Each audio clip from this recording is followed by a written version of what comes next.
G'day. I hope you enjoy this.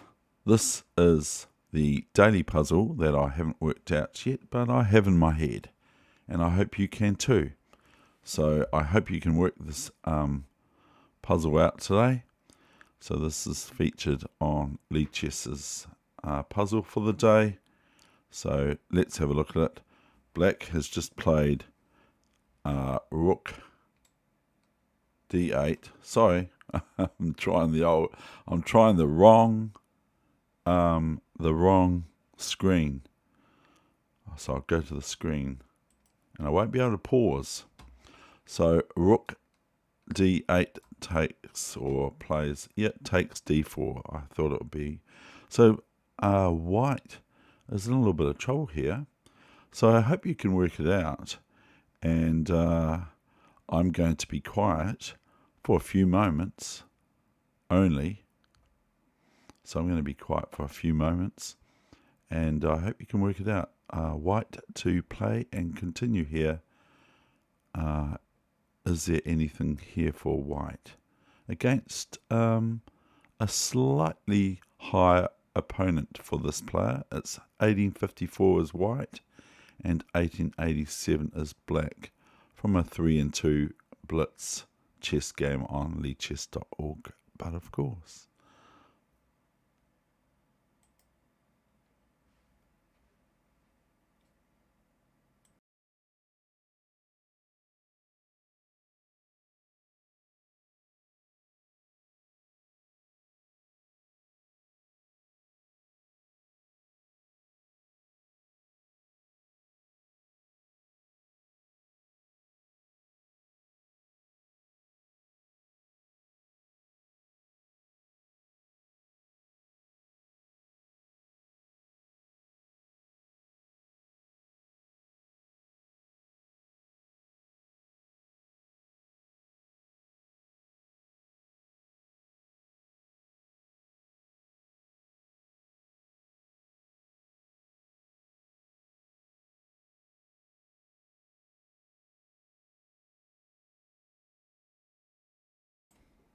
now I will give you a clue.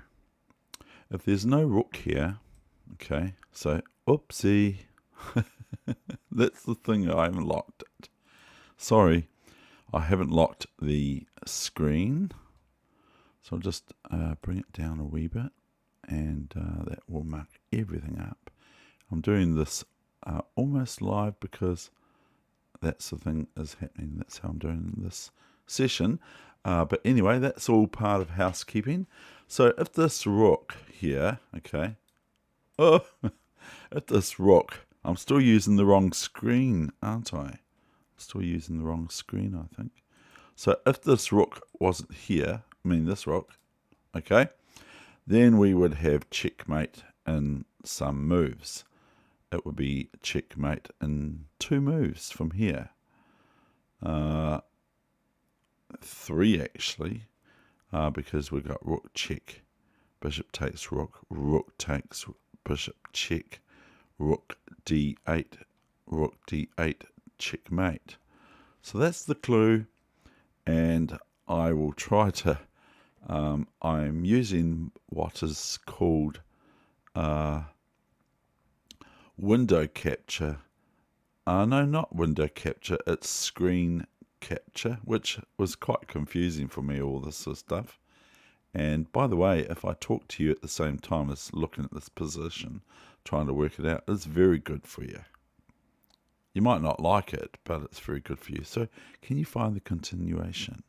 It's a wee bit of a, I don't know how many points I'm going to get for it, but it's a good one. I consider it's a good one. It's a good one to sort of know, that sort of thing. And it's all forceful. There you go. So I hope you find it. And I'm just going to give it another 5-10 seconds till I show you the whole thing. Now, so there you go. 10 more seconds, and then I will show you what I believe is the correct continuation here for white.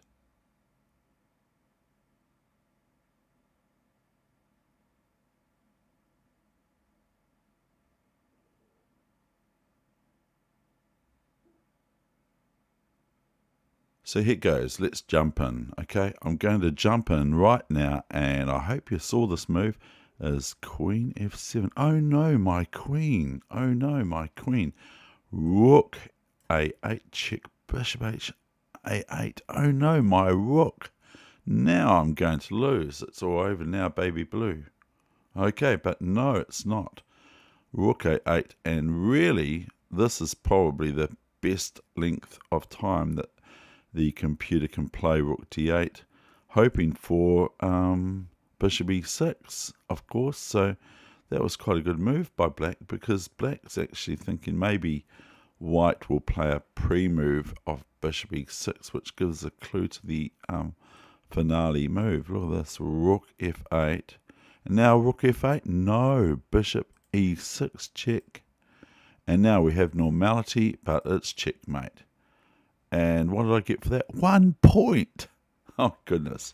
So anyway, I'm going to now show you today's game feature for you that I choose, where I've played 3 games of 5-minute chess only today. And so I'm going to show you the third game, which is where my opponent is, sadly, 1.5 to me, no, to him or her, half. So I've only got half a point out of 2. They have got 1.5 out of 2. So I have to be on my best behaviour. Maybe I can pull one at least out of the hat now. So we'll just see what happens. So here we go. I got it completely wrong, by the way, Dad. The whole thing I got completely wrong. I was using window capture, not display capture, so it makes a wee bit of difference in the After Effects without going into it too much. So hope you enjoy this game. So here it comes now. So this tournament is just about going to finish. As you can see, it's 28 seconds to go. Something flew over there just behind the 2 clowns. So there's 3 clowns in this whole place. I got 7 points for this game. This game was 41 minutes ago. So here it comes in. By the way, my performance rating was like 5,899 or something. No, it was actually 2538 or something like that. 2568. I'm going up 2599. And that just have a look at what Leonardo da Vinci's painting of Christ sold for at England's finest auction house. Wow, what a lot of money. But the person, Leonardo da Vinci, was on the planet 1400 and something to 1500 and something, somewhere around there. 1450 or something he was born, which was actually my original blabber, one of my original ratings in New Zealand chess was like 1200, and I might have been 850, and 1450 was one of my earlier New Zealand chess ratings. And by the way, it's probably still there, because chess is like that, isn't it? I hope it's not for you like that. I hope that you're just complete prowess at the board. We all know that it's great. But it fluctuates. I can beat a 2791. I have to think, wow, that's a lot. And then I can lose to a 800 player on here. So that's all possible, especially if I go berserk mode and my opponent doesn't. They win on time, generally speaking. But, that's chess. And if you take the risk in chess to try to perform with berserk mode, which we, by the way, my opponent and I are not doing, if you try to do berserk mode, then there are risks to your rating, and there's risks to the result of the game, even if you've got a great position at the end. And I hope you have. But we take a risk to get the extra points from the result of the game. if it's in our favour, of course, which I hope it is. So let's get on with this game, and I hope you enjoy it.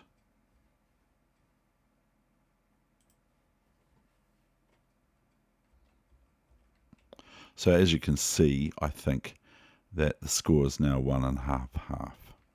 My opponent ended up with 10 seconds left, and I had left 232,000 seconds left. No, I had 32 seconds left on my clock. So he knows not to let me in E5. I'm not going there. Sorry, I'm not going there. It's going to be... So bishop E2. And I retain my white squared bishop. So I'm going to, because I've been talking a wee bit, just a wee bit, I'm going to go through this game relatively quickly, okay? So you want to see it? That's relatively quickly, but anyway, I'll start again. It's actually quite a good game. I think it's quite a nice game to have played. And it's a very good fight because every time my opponent, I've said this a few times on this chess channel that I operate here, I've said this a few times now, at least, that you can check. But anyway, pardon the pun. But I've said this a few times now on this chess channel that I love it when my opponent castles on the other side, be it the king side or the queen side. I just love it. I love the fight that ensues from there on in. And so without further ado, here we go. Knight a5, b3, knight c4, b c4. So according to experts such as Garry Kasparov, happy birthday again to him. He had his birthday last month, 59. We'll just say he was 25. And Bobby Fischer say that the bishop is better than the knight by about 0.5. So it's still reasonable, isn't it? But I've got rid of my not so good bishop, but I've still got this one left, which is not looking too good with these things here. Okay, and that one. And just joking. EF4, and here, what do you do now? What would you do now? So I don't want to do too many exercises, but what would you do now? So if I just play normal, then my opponent's going to do quite well because my opponent's good. And I want to open lines to my opponent's king on the queen side. And so I played this move here. Whether it be good or not, maybe it's a mistake, but it's sacrificial. It's knight d4. So here I'm actually threatening that if, sadly, if e3, then just knight f5, and I am a piece for 2 pawns up.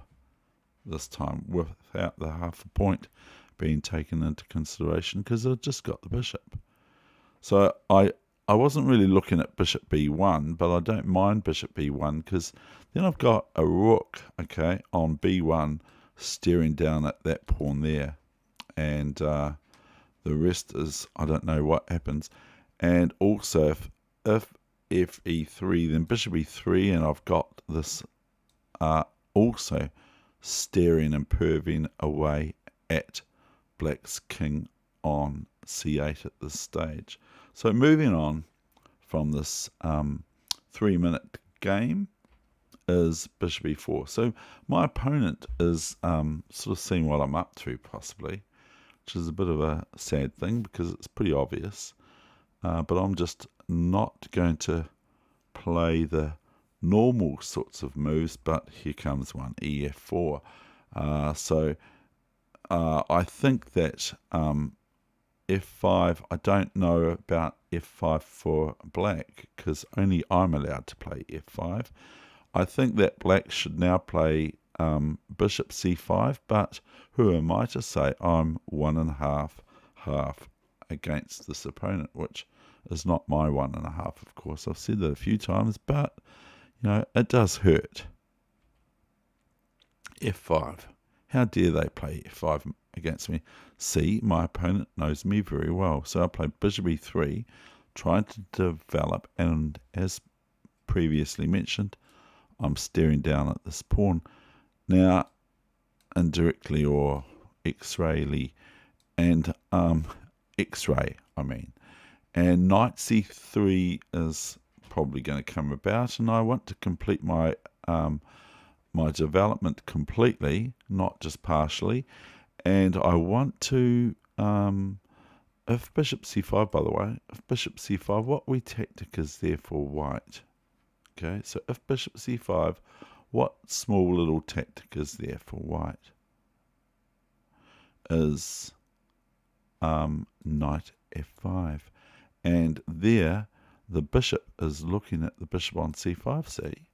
And it's also protecting the bishop for white on e3 with knight f5. So they're wee little tricks that are very good in lightning chess and even across the board. And I have had that played against me, that sort of thing, where my opponent in a match game a long time ago from Christchurch when I was Dunedin swiped my f5 pawn as when I was black, and it just won a piece. I mean, it won a pawn, and it was enough for that great player to beat me. So moving on, bishop c5, and I could play knight f5 here, but I'm not interested. I'm not interested in getting back my my sort of pawns or something, especially right now, because I want to first develop at least, and I'm trying to concentrate on what I'm doing, which is attack the king on c8, because that's what I like, these middle game situations very much, because they're more fun. And someone else will say, well, I don't relate to the word fun, I relate to this is structurally all these sorts of things, but I don't talk like that. And so there's 4 different methods that I've seen from Mark Gungor of people's way of looking at things, and they are fun, peace, what's the other 2? Control, and what are the other? I'll try to remember the other country. Knight f6, h3. Now this is just kind of preventative. I'm not sure, but it's at least preventing knight g4 from hassling my bishop on e3. So here's h6. Black knows what they're doing, and I play a4, and I'm not sure what's happening here. a6. Now notice that if I get a knight here and here, if I get a knight here and here, okay, if the bishop goes back here, I can play c5 and d6, and if c d6, it's a bit sort of primitive, isn't it? Knight b6 is check, and knight takes queen. So just that's looking ahead a wee bit, which is very good. a5, rook h, e8. So here it comes, knight a4. And my opponent goes the other way. Oh no, I wanted my opponent to go to bishop d6, because then I get them off this diagonal as well. Okay, they get them off this diagonal with this bishop. And I also intended c5. And if bishop e7 from d6, then d6. And just a little bit, a little bit basic, but hoping for cd6 and knight b6 check.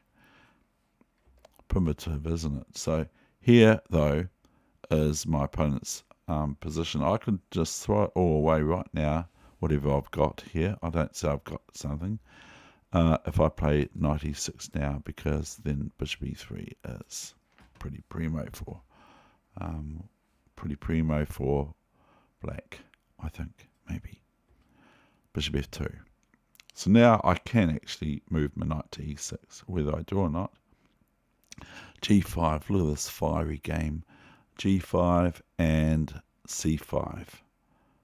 Knight d5. See, I'm playing true to what I say. I'm not looking after my pawns too much, and I play c6, which is thrusting a pawn into black's camp, and this is very annoying, and this causes great conflict in black's camp. And I thought it was pretty final after my next couple of moves, but my opponent, true to form, finds good defense in this case. Sorry to say, but that's what I call it, defense.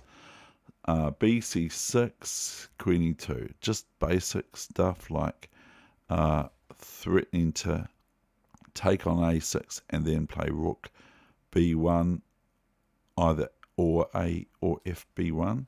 And so here is queen d6, queen a6, and we have a win of a piece.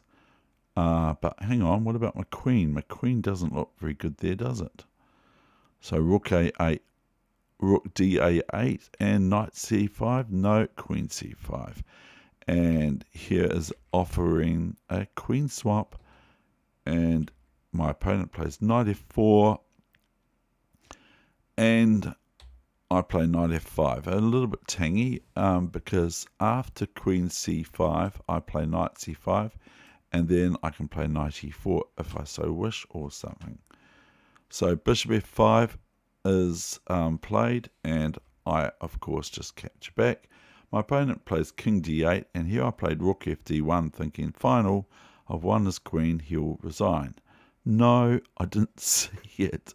Knight d5, bishop c5, queen d7, liquidating, king d7, knight c3, liquidating further, rook e5, knight d5. One wants to, when the pieces up, or piece up, liquidate the pieces, because something like that, because then it's better to do that than to swap pawns off. a6, c6, a7. This is the big thorn in black's side now, I believe, and now it's simple swapping off the e5 rook, and then the game is over. Rook e1, rook e check, rook e1, king d8, and rook e7, h5, rook g7 is where my opponent resigned, as this is unstoppable. Rook g8 check, and even at least swapping off, even if black plays now, let's say black plays king c8, okay, rook g8 check, king here, then rook takes rook, get rid of the rook, and then this king's just going to come all up here, and up here. The bishop's still looking after the pawn on d4 for movement, and gobble that, and eventually gobble these, still looking out for stalemate. So got to watch out for stalemate, because if the king's here and I move I clump that pawn with my king c6, it's stalemate. So there you go. I hope you enjoyed today's session. Sorry about the wriggling and all that sort of stuff, but know that you're very important and that I appreciate you watching this chess channel. Bye for now.